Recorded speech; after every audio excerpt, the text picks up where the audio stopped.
this is Tim. This is Amy. And you're listening to the Pane podcast, or PEP podcast, because it's easier. And today's episode is all about France, or most about France. This is Tim's Super Bowl. Yeah, this is my Super Bowl, right, exactly. All about Paris, mostly, because there are some French things I can talk about outside of Paris, but most of it is Paris. And speaking of Paris, we have our themed cocktail, which is a Kir Royale sparkling wine / champagne with creme de cassis. Cassis. Right. It's a black currant liqueur, and you can also substitute it with Chambord, which is the raspberry stuff. It's a liqueur. Yeah. And it's cordial. It's very sweet and lovely. So. Yes, this is, you did great with this. Thank you. Very, very good. Got to be careful not to drink it so fast. I know. Speaking of champagne, while in Paris, have you done one of those river cruises? We have, actually. We last time we were there, it was for our anniversary in 2022, and we did one of the dinner cruises. So we didn't do a river boat cruise, but we did a river cruise on the Seine with dinner, and we got to ride by the Eiffel Tower and watch it do its shimmy, and it's like if you're standing. Some people might not know what this means, but for us, if we're standing looking at the Wells Fargo Tower, if you're standing here and looking up, it's still a different than if you're looking at it from the road. Oh yeah. So, because it's right behind us here, but to see the Eiffel Tower from that perspective without being on it. And here's the thing. We have been to Paris 3 different times and never once have we been on the Eiffel Tower. Oh. I've never been in the Louvre either. I don't blame you. I don't think it's a museum, which is cool if you're into that. Yeah. And I love museums, but I love Paris more than I love museums. And I have touched the Louvre. I've walked by it and scraped my fingers across the brick wall on the outside. But so yes, the riverboat cruise for our anniversary, it was our actual anniversary night, which for everybody's information, that is September the 2nd. Oh. Happy really early. Well, thank you. And for here in the States, it's always the weekend of Labor Day. But so if we're trying to do something local, it's hard to get hotels unless we order really early. Yeah. But over there, they don't know what Labor Day is. They take all of August off for stuff. So, I mean, literally, the whole town basically shuts down in August. I think Italy does. It's Ferragosto or something. Yeah. But, so we got on this. There was 3 ships because one company, and there were 3. I say ships. The Nina, the Pinta, the Santa Maria. yeah, something like that. But they were large riverboats, right? And it was all dinner with a lounge singer walking around and stuff. But and I've heard horror stories of. Those things are just money ripoffs, blah, right. blah, blah, blah. Stephanie and I thought the food was amazing. The experience was amazing. The only part that we didn't like had nothing to do with the experience. What was it? It was... the other people. No. No, it was getting there because Stephanie didn't want to get an Uber or take the metro. She thought it was a short hike. It was not a short hike. It was a 30-minute walk. Was she in heels? She was in less than comfortable shoes, and I had on less than comfortable shoes, brand new. Right. So, no one should ever wear brand new shoes when they go on vacation. Just not your New Balances. Not as comfortable as that. Yeah. And even those, you still probably wouldn't want to wear them the first time. Wear them a week before you leave. Yeah, I get that. The blisters and whatnot. Yeah, it's just tight, and you're getting acclimated, and it's just no fun. But anyway, we walked right beside the Eiffel Tower. We walked by the Arc de Triomphe. We walked right by a whole bunch of stuff to get to where we were going. When we could have taken an Uber and been there, because she didn't know how long it would take us to get there. She didn't know how long the Uber would take, and we didn't want to be late. I get that. We've had that discussion on this podcast before about not being late, right? Yes, recently. Yes, but I'm like, I think we could, Ubering in Paris is different than Ubering in New York City. We could have gotten there on time and with less me being out of breath and sweating and complaining and her upset that she did that and upset at me for being upset with her. And not that I was upset, but I did not imagine celebrating my anniversary sweating my ass off. It puts it off to an awkward start, Yeah, just a little bit. It does. But we sat down and I told her one thing. I said two things. I told her two things. One, I'm sorry if I'm an ass. Aw. Two, please, next time I say, hey, let's take an Uber, let's take an Uber.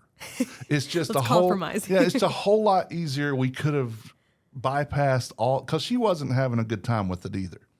But we got on there, we were seated, we had a great view of the river out the windows. It was September in Paris, so it was Perfect. It was perfect weather. The sun was still out. This was at night, of course, but the sun was still out then. It was amazing. And people say it's overrated and they overcharge for food. I believe we got every penny and then some for what we paid. Do you remember what the entree was? Yes. Oh, wow. I have pictures, but I will have to look. Because I was going to ask you, had you not said that, I was going to be like, do you think the food is as good as just a normal dinner in Paris? Well, no, only because apples and oranges. I mean, you go to a restaurant, you go to a cafe, you go to all these things. It's a different experience. This was maybe in some ways better because of the experience that we had with it. But if we were just taking food on merit of food, then that would be different. Okay. I don't have my list here in front of me of the food, but I know there was foie gras included, and I love foie gras. That's duck liver? It is goose liver or duck liver. Yeah. Okay. There was steak tartare, which I am a huge fan of. I forget, well, there was a couple other things. I would have to, my other computer has all that information on it. I removed it from my phone, and I don't have it to where I can look at it on other computers, but it's on the other one in my office. First world problems. Yeah, hashtag first world problem. Multiple computers. Yeah. I'm kidding. Yeah, in this studio, I have 4 computers and 2 tablets. America calls America. But yeah, so we had very good stuff. Some vegetables involved because she loves vegetables. I don't care about vegetables. I love the flesh of my fellow vertebrates. Wait, ratatouille. That's a vegetable thing, right? It is, Okay. and I have made that at home. Okay. And it was very pretty. Yeah, the other night Tim sent me him making fresh pasta and focaccia bread. Yes, yes. It was, and that pasta came out awesome. That machine was really neat. I didn't know that existed. Oh, yeah. Yeah, because with that I can make spaghetti. I can make macaroni like I was making there. I can make fusilli. I can make cavatappi. I can make several things. So, it's a pasta extruder for my KitchenAid stand mixer. That's awesome. I'm a Barilla fan. Yeah. I had failed the other time I tried to make homemade pasta, but that was not a fail. That was perfect. And, when you buy pasta in a box, it takes sometimes 15 minutes? Yeah. 3 minutes. That's awesome. And because it's already just dough at that point, and it came out super tender. It looked like it. Yeah. So, like I said, we're not sightseers per se, but we have plenty of sights to see. The Sacré-Cœur is at the top of Montmartre, and that's what 16th century church. Sacred Heart is what Sacre Coeur means. And you can stand up on the platform and see the entire city of Paris, the good and bad parts. The good and bad. Yeah. Oddly enough, you have to really look for the Eiffel Tower, which you think would just stand out everywhere, but you have to really look for it. And it's off to the side. So you do find it, but you have to look. So what, have you been to the bad parts or have you just seen them from afar? Okay, so I don't know what technically counts as bad parts. You can just tell that there are older parts. Okay. And some of the older parts aren't as nice as the other older parts. Because there's old Paris and there's new Paris. New Paris is where all the fashion stuff happens, and it's high tech. It looks like New York City. Right. It's fancier high rises and stuff like that. And then I'm like, why do I want to see that? So which district or neighborhood do you stay in when you're? So there are 20 arrondissements in Paris. That's in a big circle. You have the Seine that runs through the middle. You have Notre Dame on the Ile de Notre Dame. There in the middle. Where we stayed this last time, I believe, was the 14th arrondissement, which was right in the middle. Mm-hmm. You could lay in bed, open the curtains and the windows, because over there you can open windows. Shocker. Yeah. And look out and see Notre Dame, Cathedral de Notre Dame, from our bed. And it's not just seeing it, it is... no, again, listeners can't see this, but it's from here to that apartment building. Oh, wow. From our hotel room. That's awesome. Which was called Notre Dame de Saint Michel. So the St. Michael Notre Dame Hotel. And so I like to be in the middle. I like to be close to Notre Dame. And this was perfect. And it was cheaper because it's an older hotel. Right. It's a boutique hotel. It's not, again, I've mentioned this before. I'm large. I'm 6'2", 300-ish pounds. And my head is only about 5-6 inches from the ceiling. And I hang off the bed. But it's always a comfortable bed. And I didn't even think about that. Yeah. You really hang off the bed. Yeah. Yeah. That's insane. Now, it didn't happen that way in Amsterdam because, the average height for a man in Amsterdam is about 6'4". The average height for a woman is 5'11". Oh, man. So their beds it's like California kings, Okay. So I didn't know that. Yeah, there's no hanging off those beds. But, yeah, so... But the room is always comfortable, even if it's smaller. And it's funny because when we are carrying our stuff, you have to carry it up steps for the check-in part, and then there's an elevator that'll take you to your room. But the elevator fits me and a couple of pieces of luggage, Right. or Stephanie and a couple of pieces of luggage. And if we're empty-handed, both of us. Uncomfortably, but possible. Uncomfortable, yeah. So we have to send the elevator back. One of us has to send it back for the other. So, and we usually I just go up, drop something off, and let her come up with something, and then, or let her go up first and just hang out, and then I bring the rest. But yeah, that's part of the charm. That's just part of the allure. Old Paris we made a mistake when we went on our honeymoon. That was our second time to Paris. And she was determined we're going to have something that looks and is old Paris. All right. So we went with a Best Western. Those are not bad overseas, though. They're really good. Well, they're not, but this was just at the beginning of their Reformation. Okay. So the little snack, the continental breakfast, it's not even called continental breakfast over there, the little breakfast bar thing. had flies in the thing, Oh, and yummy. it was that's not the protein that I'm looking for. Hey, take it where you can get it.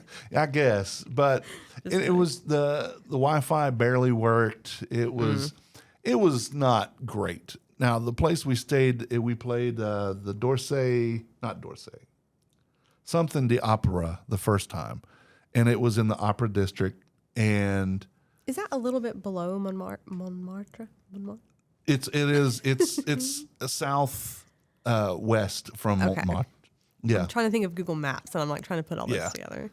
yeah. So Where is the Moulin Rouge thing? that's in Montmartre. Okay. Yeah, because we visited that. We did go stand. We didn't go in, but we stood out and took pictures of it and stuff. We walked through. We have a thing about graveyards, so we went to. We don't know of anybody who's famous in this graveyard, but we did go in a graveyard when we were walking there. It was drizzling all day, so we didn't know what we were going to get into.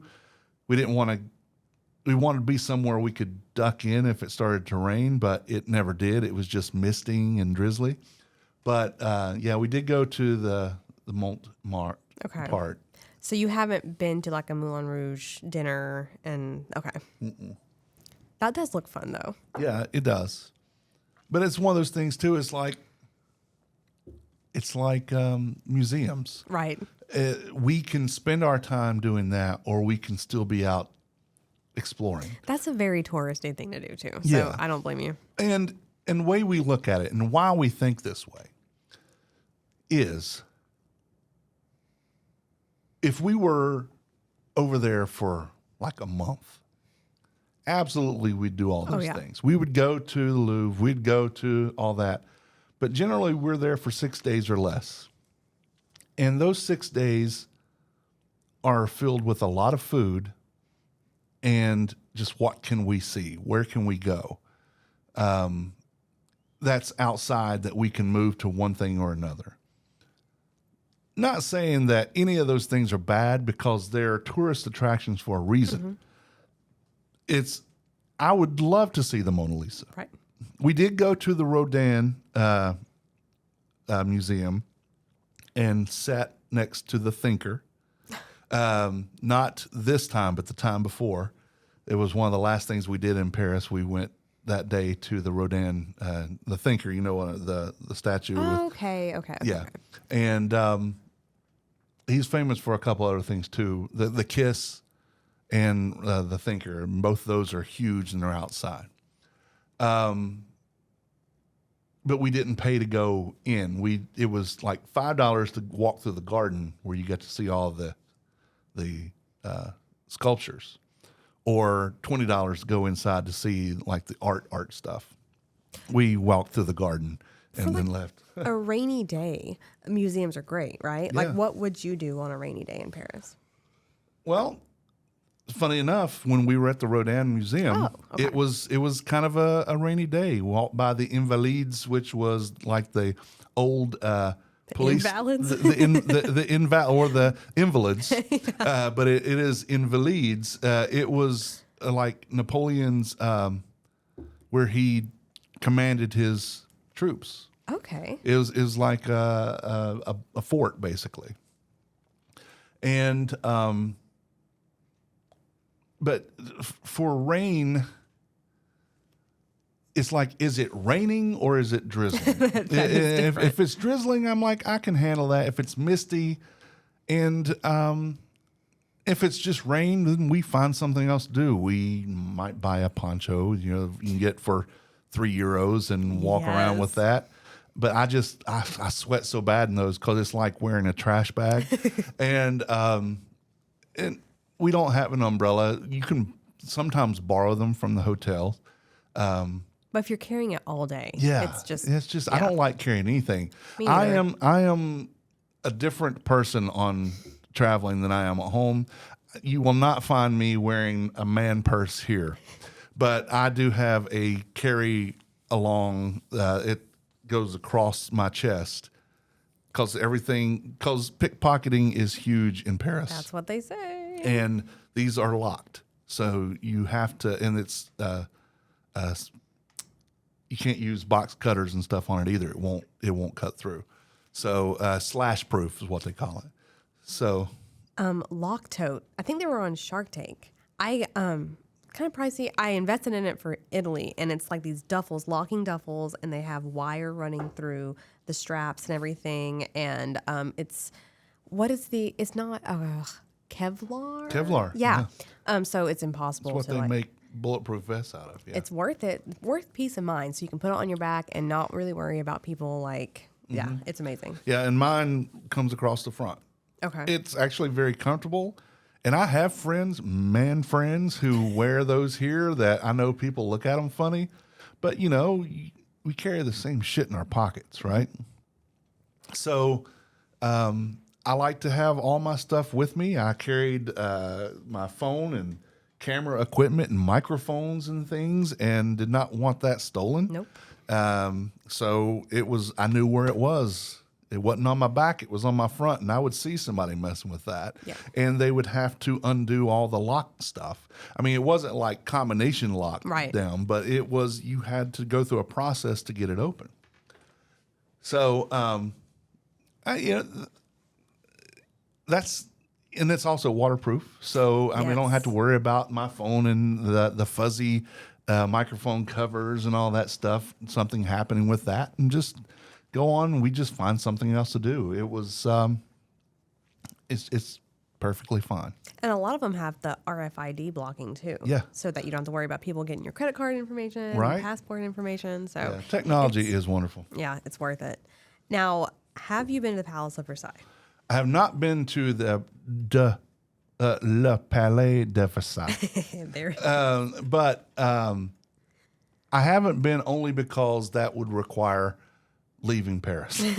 And we did twice. We've left 3 times. We've left Paris. We want to go to the Palace of Versailles. We just have not gone. And I can't think of what's the gardens that's connected to it. Oh, that's not. I have no idea. Yeah, there's some. It's the palace, and you also get this other stuff. And then there's the Monet house, where he did water lilies and all that stuff. But I mean, I've not been, but that doesn't mean I don't want to. And I think it would totally be worth it. I mean, it was Louis XIV's castle, right? It was his palace. Was Marie Antoinette, right? Yeah. Okay. Got it. Yeah, let them eat cake. That was supposedly said there. It wasn't really. Love her. She didn't say that, but that's what was supposed to have happened. But they were beheaded in the Place de la Concorde in Paris, and you can go there. Well, the catacombs too, but that's also a very touristy thing. Exactly. And there's catacombs everywhere. Like I think Rome has them. Like a lot of cities have. Well, catacombs. see, I've not been to the catacombs in Paris. We were considering doing that, but we ran out of time. But we have done the catacombs in Edinburgh. I have a question about Did you do like an after dark like ghost tour when you were there? I've always wanted to do one of those. Yeah, so it started off, we all were gathering around. We were told to meet at this statue of some angel or something. And we were all just minding our own business and talking. And someone, No way. and like, what the hell was that? And it was the tour guide. So Was that how it started? yes. Wow. And she, of course, with the Scottish accent and everything, and just went on and took us. It was at twilight, so it was starting to get dark, and we went through the catacombs on this. And Stephanie made me, because I'm bad for that too. I'm like, boo! I'm one of those people, and she says, "You will not do that." And when my 4'10" 3/4 wife tells my big ass, "You will not do that." She's 4'10". Yeah. Oh my gosh, not far off from me. Okay, I don't feel as alone. Yeah, she is my little German. I was like, I know a little German. That's her. But when she tells me you will not, and I'm like, yes, ma'am, and I did not. But yeah, so I loved that catacombs thing. It's just in Paris. While I do want to do it eventually, and that'll be like the third or the fourth or fifth trip over there.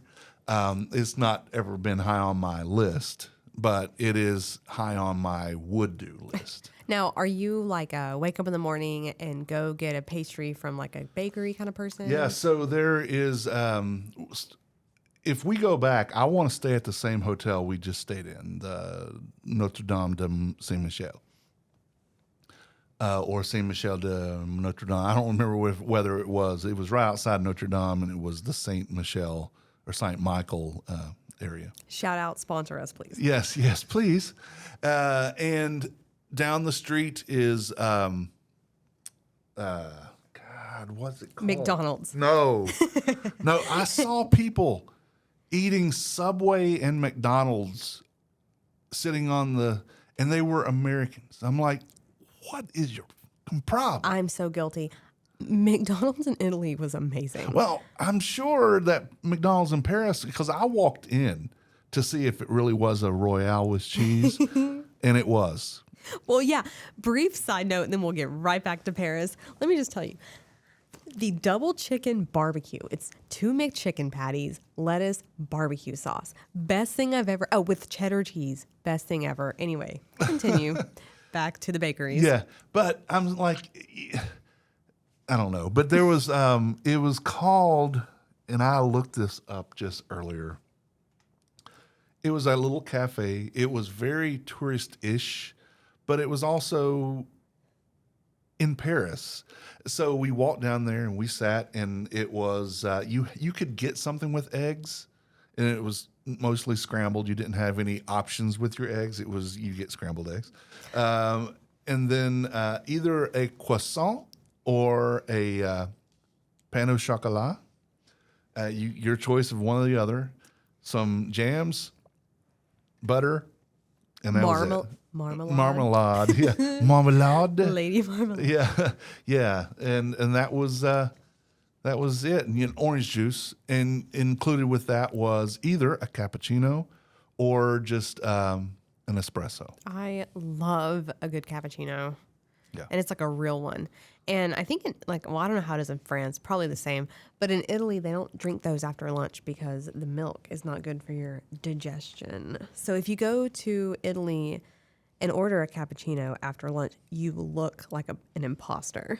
Yeah, well, you're a tourist. Exactly. Yeah, I never worried about that because I am a tourist. But yeah, so I've just recently gotten to where I'm drinking more of that stuff. I will drink an espresso, but I don't put anything in it. Even if I'm drinking just coffee here, it's black coffee for me. You drink a straight shot of espresso. Yeah, sometimes. Ugh. Well, Then you have. It's not necessarily a straight espresso. It's cafe. I want to say Niçoise. Niçoise. It's kind of hazelnutty, chocolatey type stuff, Okay. but it's not straight up espresso. But Okay. I have done straight up espresso. I like. And espresso has less caffeine than coffee. Did you know that? No, I did not. I thought it was the opposite. Nope. Well, that's kind of sad, actually, because, that was kind of my go-to for an afternoon pick-me-up was a nice... Well, it has some. Okay. Yeah, you're not missing out on it at all, no. But so those things were included, and we would stop there. We stopped there like 3 times. The one, it was about, I don't know, a block and a half away, and it was right near where we could convert money. And we were trying to not use any cards as much as possible, but we would use debit cards to get money and euros to do whatever. And so it was on the way there, and there was a metro stop and a bus stop there. So we didn't ever take the bus, but we could have because it was included in the metro card. So what does lunch look like for you in Paris? Like when you're out sightseeing, do you stop in for a quick sandwich or? Yeah, so we would, burgers are big there. what they call a sandwich is not what we would call a sandwich. What they call a sandwich is basically a meat roll up. So it's ham and cheese, but it's just ham and cheese rolled up, and you eat that. With no bread? No bread. I mean, they'll give you bread, okay. but you're not eating it as a sandwich. What we call a sandwich here. That is a girl dinner in my when it's almost grocery day, but not quite, and I have like lunch meat. That's what I'll do for dinner. I'm like, Yeah. well, this is low calorie, so Yeah. that's why they're so beautiful over there. Yeah. They just eat rolled up lunch meat every day. That's right. That's right. And the beautiful thing too is no matter what time you get there. Now I'm sure if you were way into when they were supposed to be closed, it's different. But it's not like here because the servers actually get paid wages. There's no tipping generally, and they don't care if you sit for hours. They will not bring the bill until you say l'addition s'il vous plaît. Well, I've heard. I doubt it, but have you found them to be rude? Because I've heard Americans complain. Never once. Okay. Never once have I run into a rude Parisian. Or a nude. Or a nude one. Yeah, they've all had clothes on, much to my chagrin. But no,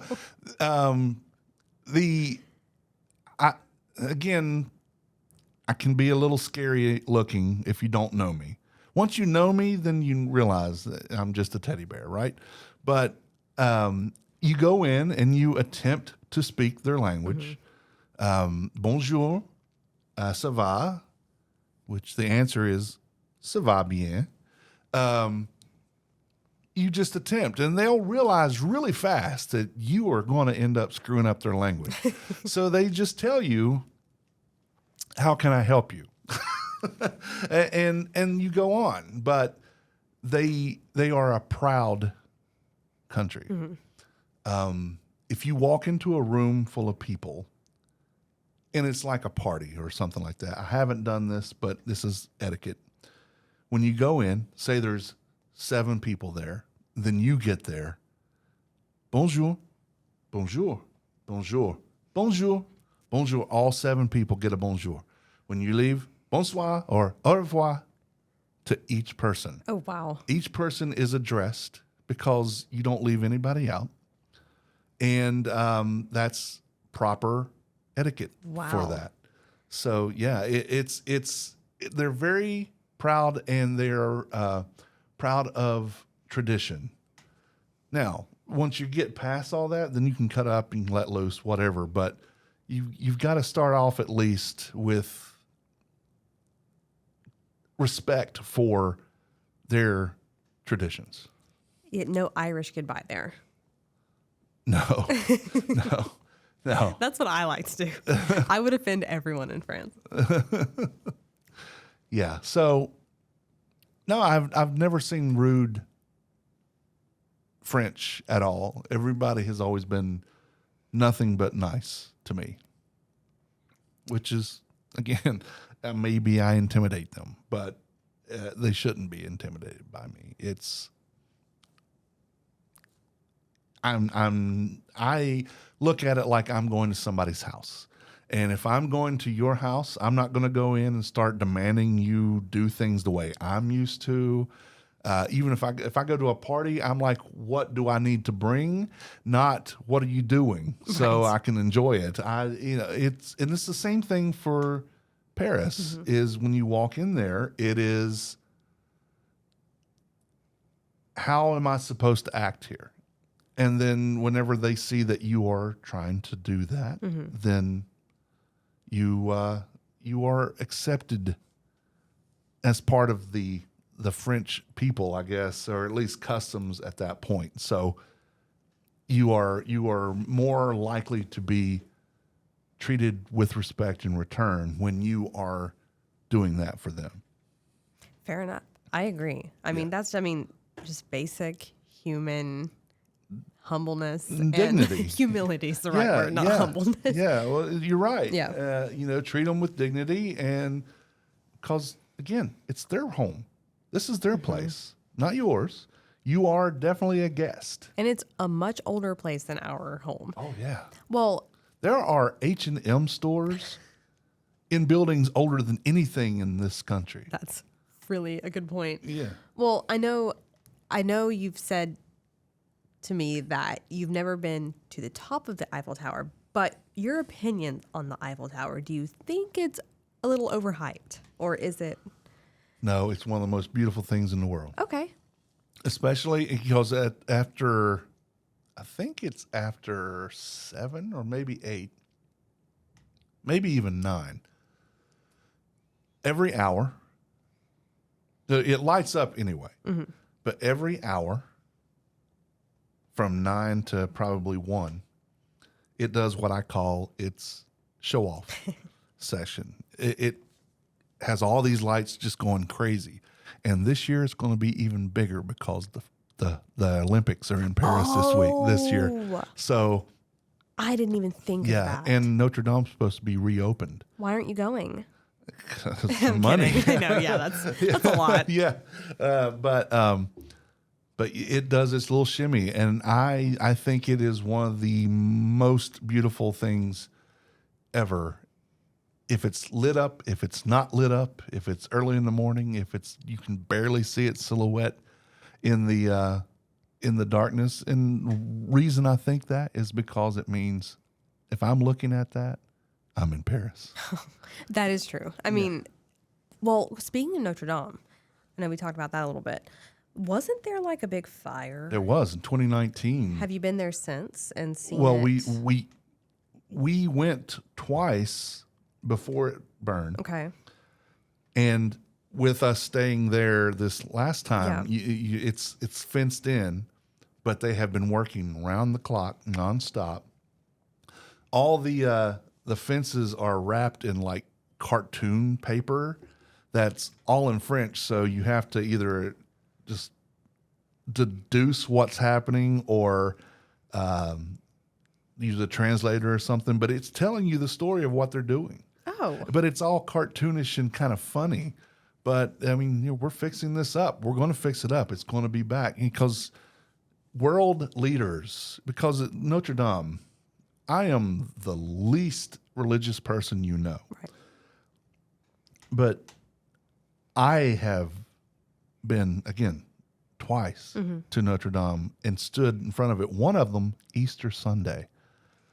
The first time I was ever there was Easter Sunday. April 1st is also April Fool's Day. Oh, wow. I stood outside and I called my mom, who is one of the most religious people I know. I said, Mom, guess where I'm at? She goes, well, looking at your itinerary, you're supposed to be in Paris. I said, yes, but guess where? Oh. She goes, where? I said, I'm in front of probably the second most famous church in the world. That's amazing. And she's then, what's the first one? And I said, Yeah, what is the first one? The one where the Pope is. And the Vatican. The Vatican, okay, yeah. Okay. But Duh. I said, I'm at a church. And I went in the church. I didn't get to see Easter Mass, but it was funny. We walked through and they still have afternoon Mass. But you don't pay anything to go in. You go in, you see all the flying buttresses, you see the statues, the tombs, all this stuff. And people starting to get loud. And they had the cardinal up on the pulpit going, shh, in a microphone. And Hold on.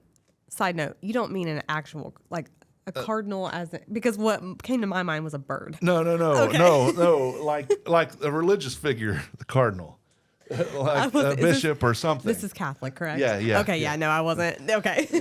yeah. So a bishop or cardinal. I think it was a cardinal though, because he was all in red. We'll see. Yeah. Birds. Yeah, red, birds. okay. Right. Anyway, continue. I'm sorry. But he would shh in the microphone, and everybody.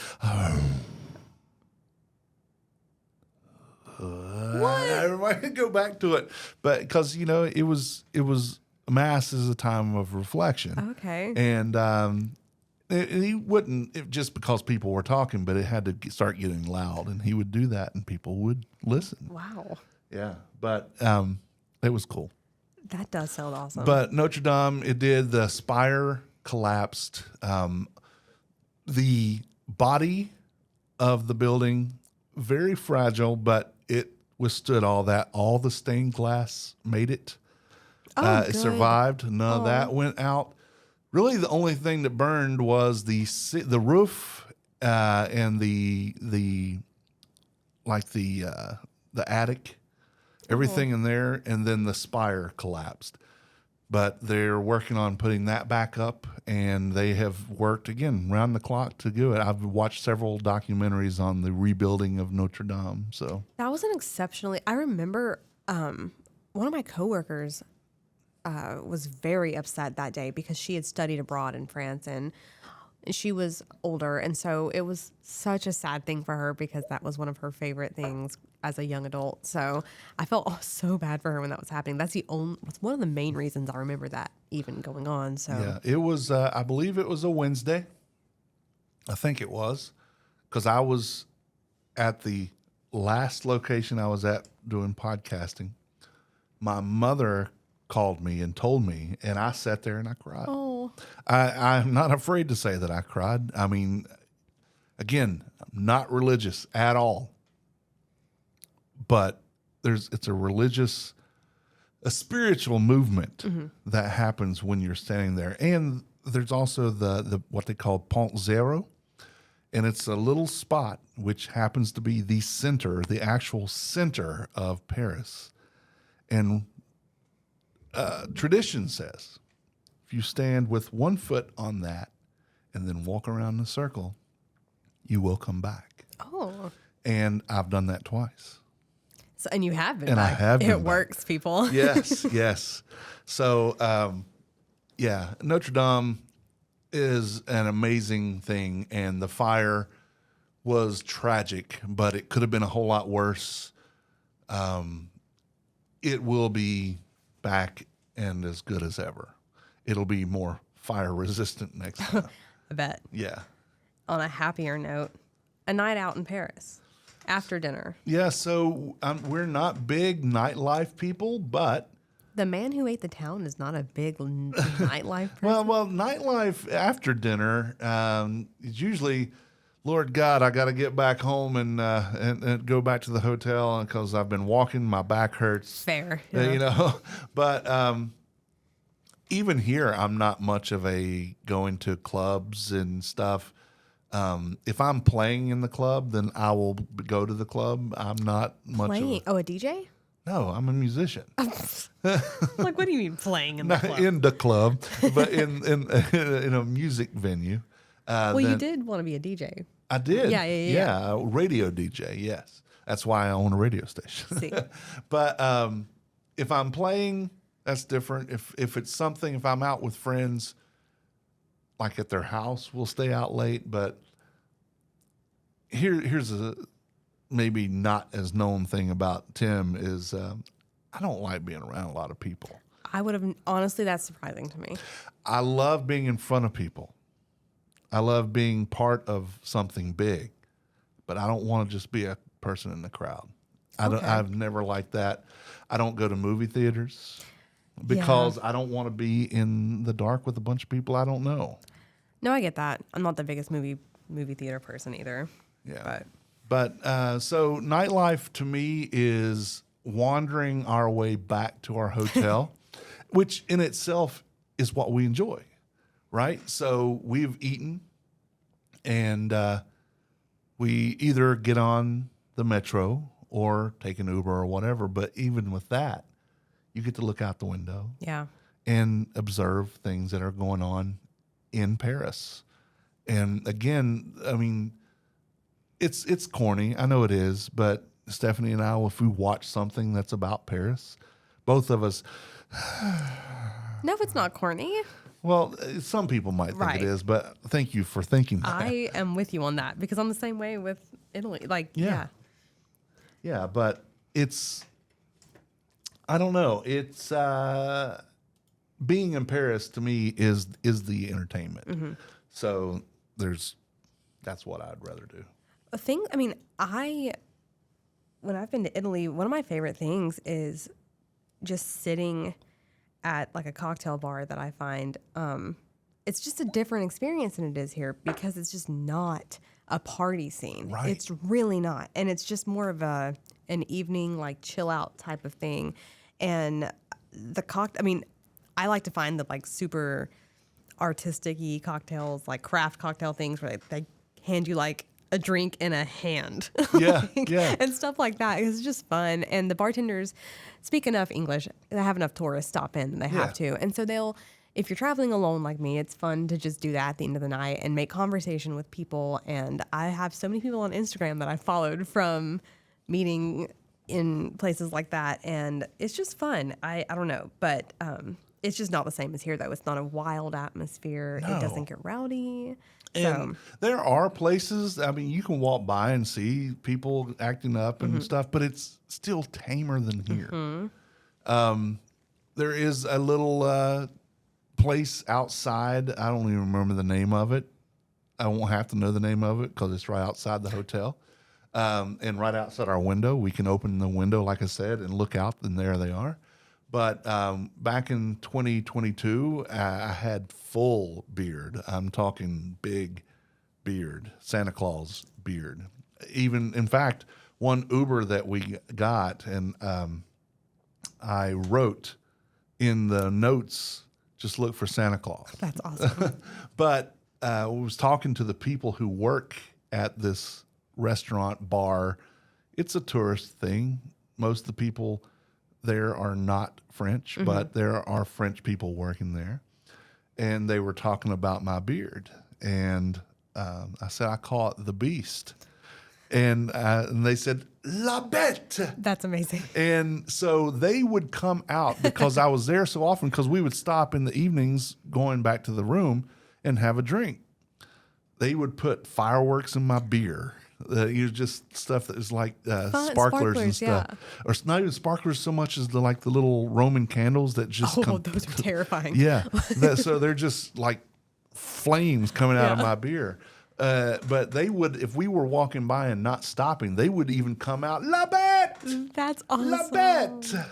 Dude, that's what makes it worth it. Yes. You just feel, and then it gives you incentive to go back and like if you're like, hey, I gotta stop in. Maybe those people will still be working there. Yeah. Maybe I can say hi and they might remember me. Right. Like it's just fun. Go in and say hey to your friends. Yes. Yeah. So some of my favorite restaurants. Okay. There was one in 2014 that I still remember this, and there's reasons why, and you may or may not understand these because it's a cultural thing, and I'm quite older than you are. But it was called the Capucine Cafe. There's a story on my blog, uselessthingsneedlove2.com, that talks about it. And the reason I love that so much was the circumstance that happened while we were there. And again, it would take forever to explain it. If you read it, I will send you the link to it. Read it. It is quite the story. There are two restaurants, one I don't know the name of, that we went back on multiple trips to the same restaurant because we like looking for different stuff.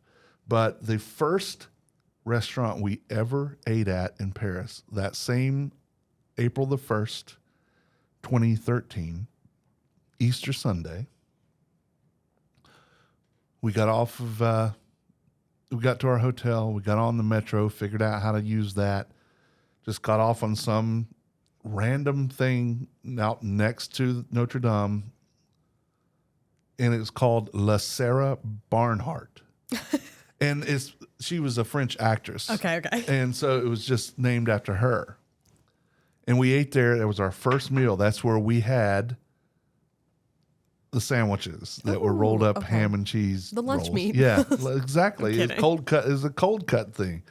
And that's when we realized that the family who was sitting there with us had been there at least 2 hours before we got there. And they were still there when we left an hour and a half after that. Wow. And they came by and started refilling water and still bringing bread and all that stuff. They didn't ask anybody to leave. It's, you stay. This is what dinner is or lunch or whatever in Paris. Meals are the main event. Yeah. Oh, absolutely. Yeah. But we went back to La Sarah Bernhardt on this last trip. There's one called La Closerie de Lila, which was actually a true hangout of Ernest Hemingway. Whoa. Oh, okay. Yeah, so he had actually spent time there. He had his own.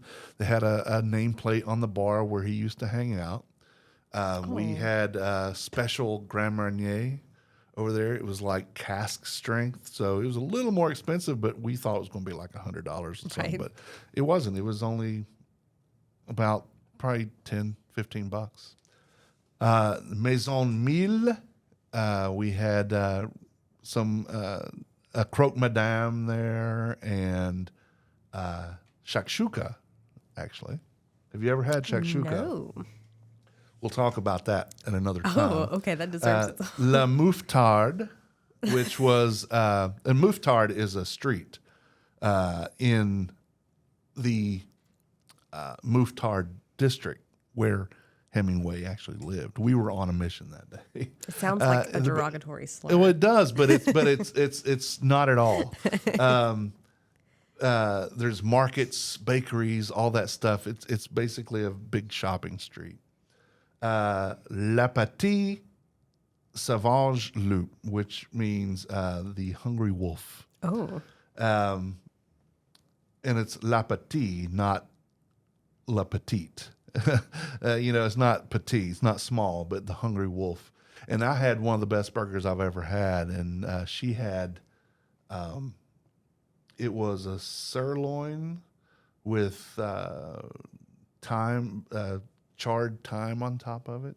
It was actually still like a flame when it came out to her. So not the steak, but the thyme was on top, was that way. I have to ask. Creme brulee. Oh, yeah. Oh, Okay. yeah. I would hope so. Yeah. So my things when I go places here or wherever, I look to see, do they have a steak tartare? Mm-hmm. And what is their creme brulee? What is it like? Some places do it really well. Some places do it not as good. There's some local places around here that do it really well. Oh, yes. Yes. Yes. Can I say? Yeah. Jeffrey Adams chocolate creme brulee. Best ever. Anyway.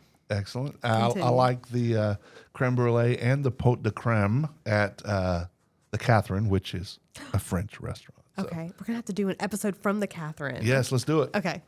And my final one that I'm going to talk about here, I'm sure others will come to mind, and I will talk about them other times. The last time we were there, it was a place that was recommended to us by a friend of mine who had been there and loved it. And it's called L'Ami Jean. It's L'Ami, which means the friend Jean. Oh, okay. Like Jean. So L'Ami Jean. And that's where I showed you the picture that day we had lunch of the sweetbreads. Mm-hmm. That is thymus gland of a cow. Misleading name. Yeah, very, and it always has been. But it was one of the greatest things I've ever put in my mouth. It looked and had the consistency of pork. Okay. It was, done in broth and stuff, the meat broth and whatever. Came with these delicious mashed potatoes or smashed potatoes that also had we had a beef shoulder as well, and they had the carrots and all that stuff. It was the first time that I ever stood up without just being funny and did the chef's kiss to the chef and thanked him personally for allowing us in his restaurant. That's a real thing over there. It is. I didn't even realize that. Duh. Yeah. Okay. Yeah. I mean, it comes from Italy. Duh. Okay. Because it truly means that's delicious. And I stood up, Monsieur, très magnifique, merci beaucoup. And he nodded and bowed to me. And it was a near religious experience eating. It truly was. It was funny when we ordered the sweetbreads. He says, the server goes, you do know what that is. I'm like, well aware. He says, and you still want it? Yes. Oh, well, that's awesome. Yeah. and it was fantastic. It was amazing. So those are my favorite places. What about? Oh wait, you went to Mont Saint Michel. Oh yeah. So we have taken, like I said, 3 trips outside of Paris.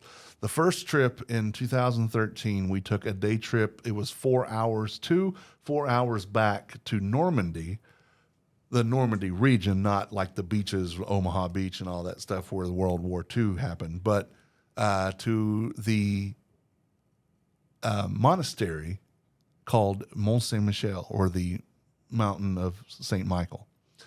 And the top of it is a monastery. There are 11 monks who live there. Oh. You do not see them, but So they are there. still live there. They still live there. All right. The island itself has 88 residents that permanently live there. When we went, there was a causeway, so you could actually just take a shuttle to get there. But they have since removed that, and you have to walk it. And getting there with the tide low, you've got to do that. I've seen on YouTube, like around it, since it's just like a tidal thing, all the quicksand around. I've seen people taking their like groups of students, teaching them how to escape like quicksand in that situation. I'm like, well, that's neat, but also terrifying. Yeah. Well, see, again, I'm older than you are, and when I was growing up, quicksand. We never experienced quicksand. Never seen it. But in television shows and all that, quicksand was like the ultimate bane. I know my parents talked about it all the time, and I'm like, never in my life have I experienced quicksand. Me either. I have never seen it. But the trick to quicksand, if you're wondering, don't panic. Like jump up and down too, right? Yeah, because you're not going anywhere. Yeah. It is so thick, you will just sit there. When you struggle with it, that's when you start going down. But don't. Just slowly move your way towards the end, or to the side of it, and you'll be okay. Tim Beeman, Death by Quicksand. Death by quicksand. Other places that we went outside of Paris, we went on our honeymoon. I am a huge Disney fan. And we did go to Disneyland Paris. Whoa. And I am so glad that we did, but I am so glad I don't ever have to go back. Why? It was built in 1992, and it looks like it was built in 1992. I was built in 1992. Yeah, but you look great. It was, you ride in their version of It's a Small World, and you can look up and see the ceiling tiles missing. And like paint coming off stuff. It wasn't well preserved. Now, they have done some things in the last couple of years because they've added basically their version of MGM, or the Hollywood Studios. There's a Bug's Life, and Ratatouille has his own thing over there now. Oh, of course. Of course. But we went through it, and we spent a couple of hours there. And after being there, and I'm like, let's go back to town and see if we can get into anything there. Yeah. Because, I'm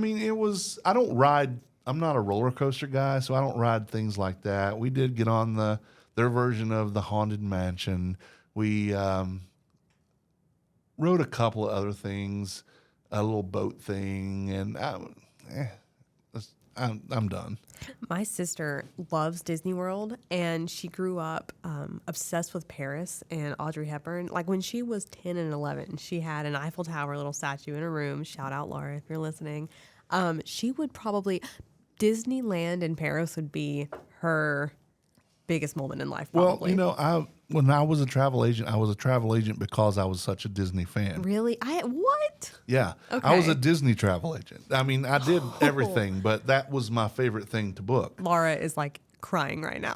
I took the College of Disney Knowledge quiz and scored 105,000 on the Magic, or the Disney World part, the Magic Kingdom, Epcot, Hollywood Studios, and Animal Kingdom tests. Wow. I mean, this is totally unrelated to Paris, but if you could choose for a Disney World trip, where would you put someone to stay in? Like which area? So my favorite hotel down there is certainly the Wilderness Lodge. Okay. I also am a big fan of the Animal Kingdom Lodge. My sister just stayed there. Yeah. And beyond that, go very old school and the Polynesian. And if you've got the money, because it's the most expensive, the Grand Floridian. Okay. I always recommend to people stay in the deluxe hotels. And people are like, well, I'm only going down there. It's just a place to lay my head. I said, what happens if hurricane comes through? True. What happens, because I've been there when there's a hurricane. Oh. What happens like 9/11 when the first time they ever closed, or the second time they ever closed the parks down? You got to be somewhere. Mm-hmm. And every hotel is still an immersion. You are experiencing Disney, and there is Disney, and there's Disney. Are you a Disney adult? I am. I am a huge Disney fan. I never knew that. Now, I have not been since 2013, but I've been 15 times. What's your favorite movie? Disney? Yeah. Sorry, I put you on the spot. No, like it's that. okay. I'm going, the whole reason I am a food blogger is because of Ratatouille. And I have a friend who says, that's gross. It's about a rat. I said, it's not about a rat. That's the thing. It's about combinations of food. And that got me thinking, there's an art to this. Food is put together. There's a thinking. It's not just a recipe. It's art. And that's why I love food the way I love food, is because of Ratatouille. Did Ratatouille spark your love for... No, your honeymoon sparked your love for Paris. Yeah, well, no, actually, so let's back up. It was at L'Impressions de France in the France Pavilion in Disney World in Epcot. And I was watching the movie L'Impressions de France. That's the first time I ever saw Mont Saint Michel. Oh. And I didn't know what, because he says it, but I didn't know what he was saying. And I said, I don't know what that is, but one day I will go there. Oh. And I was watching a travel show, and it told me what it was. And the first time we had a chance to go to Paris, that's why I said, can we do a day trip? And that was when I stood at the base of it and cried. So that was what got me into Paris, and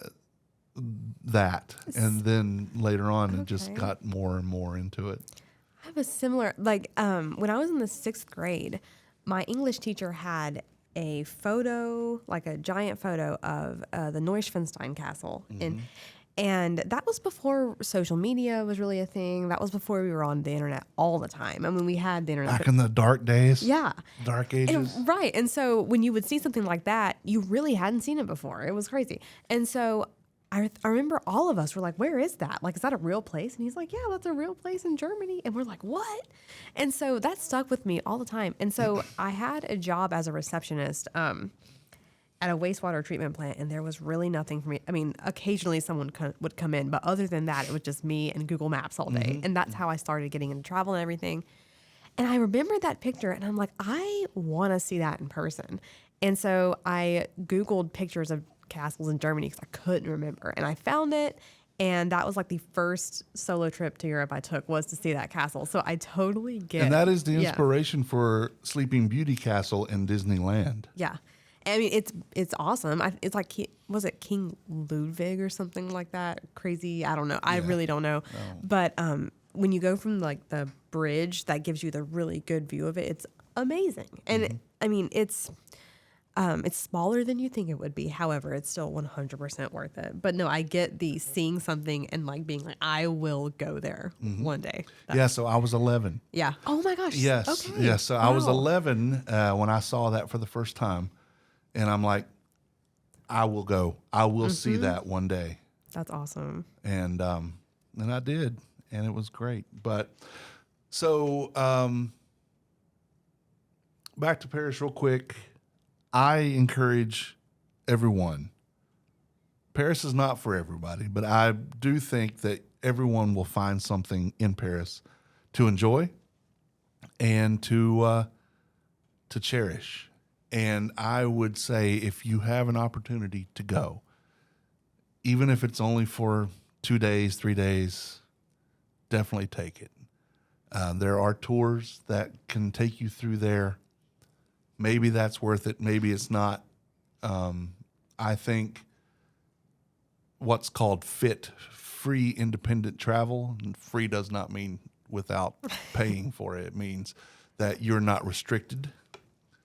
That a lot of people don't realize that they can get away with in traveling, whether it's in Italy or in Paris or England, London, all that stuff. You pick your own times and do your own thing. There are tours that you can take. There are excursions you can do. I'll tell you about the Jack the Ripper tour that we did in London at another time. Oh my goodness. Yeah, Okay. so I am all for excursions, but you don't have to spend all your time under somebody else's watch. It's a safe city. I know there's a lot of you hear terrorism things that happen over there because it's a controversial place. I mean, the French are fickle folk, and they can have serious ways of saying stuff that just makes some people mad. But know that you're just as safe in Paris as you are anywhere else in the world, and maybe even safer. Because they understand this. It's like New York. New York's a very safe city because we've already been through that. Mm-hmm. They are very adamant about your safety. It's up to you to watch the pickpockets. There are ways around that. If you go online, don't freak out with all the people talking about, oh, the pickpockets. Just use common sense. Just use common sense. Look around you. There is nothing that goes on around me that I don't know that it happens. And don't fall for random people coming up to you and Right. Yeah, trying to distract you. Oh yeah, there are the people coming up wanting you to take polls, to vote on something, sign a petition. Look, I found this golden ring. That happened to me once, and I said, It's not free. Whatever they give you, it's not free. It's not free because they want something. And we'll talk about that. That'll be another thing one of these days that we talk Travel about. safety. Travel safety, exactly. But yeah, if you have an opportunity, Amy, I would love for you to go to Paris. I would love to go to Paris with you and Stephanie. We need a podcast trip. Oh. And but the thing is a lot of people say, well, yeah, but we don't necessarily want to do all the things you want to do. I said, the thing is we don't know what we want to do until we do it. We do look through stuff. We do some research, say, hey, this is happening, this is going on, this is available. And then we're like, what do you want to do today? And the way we travel, she and I, we each have our list of things that we have to do. It's our must-dos, and everything else is up for debate.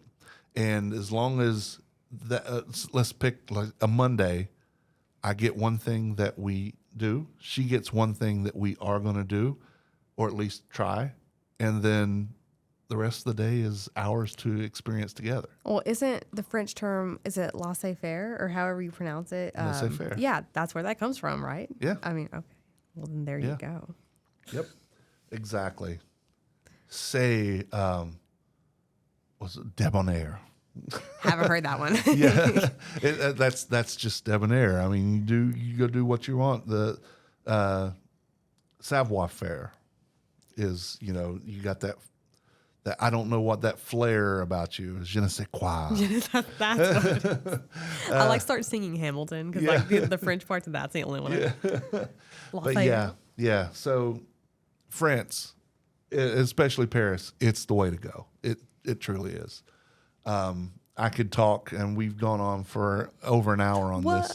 Yeah, so we can go on forever. I can go on for days talking about Paris, and we probably will talk about more again.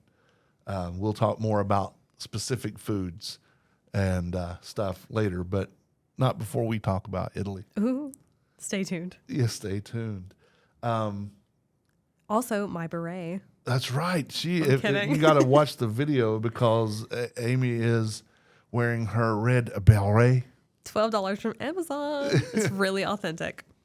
Well, it's authentically you. Correct. You know, It's a little itchy too. Yeah, they are. They are. So, Pane is part of the Less Desirables Podcast Network, where you can listen to our podcast as well as the Less Desirables, Fan Interference, The Man Who Ate the Town, Beeswax Final Daily, Wheeler's Dog, The Asylum Podcast, I Remember Now, The Queen's Right Podcast, and Health Geeks Book Club. You can listen to our podcast on our website or any podcatcher of your choice, like Apple Podcasts or Spotify, basically anywhere you find podcasts. And of course, on the Less Desirables Network page, tldpodnetwork.com, find all you need to know about the network shows and anything about them right there, tldpodnetwork.com. If you have something to say to us, you can send an email to Tim or Amy at paneapan.com or peppodcast.com. Either one works, or it will. Look us up on our social media channels, or if you really want to be cool, call and leave a message on our hotline, 336-422-6862. That is for the entire network. So just tell what podcast you're calling about. Say, I'm calling for the travel podcast or pep podcast. Or if you want to be cool, say Pane e Pan. It's okay. This was fun. Thank you for indulging me on some Paris. Of course, I enjoyed it. It was très magnifique. It was. Well, my name's Tim. I'm Amy. And until next time. Ciao.